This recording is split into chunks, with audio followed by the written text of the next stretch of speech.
चला मंडळी, monsoon special मस्त अशी माठाची भाजी बनवूया. तर करायचं काय, कढईमध्ये तेल गरम करायचं, त्यामध्ये जिरा, मोहरी, मिरची, कढीपत्ता, लसूण आणि कांदा टाकून छान फ्राय करून घ्यायचा आहे. त्यामध्ये हळद आणि थोडंसं हिंग टाकून पुन्हा एकजीव करायचं आहे आणि त्यामध्ये टाकायची चिरलेली माठाची भाजी.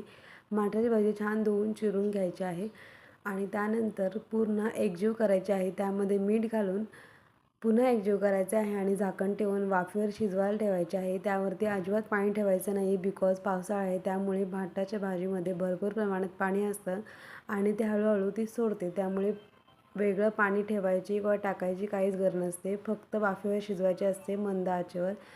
तुम्ही बघू शकताय लगेच किती कमी झालेली भाजी आणि पाणीसुद्धा किती सुटलं आहे.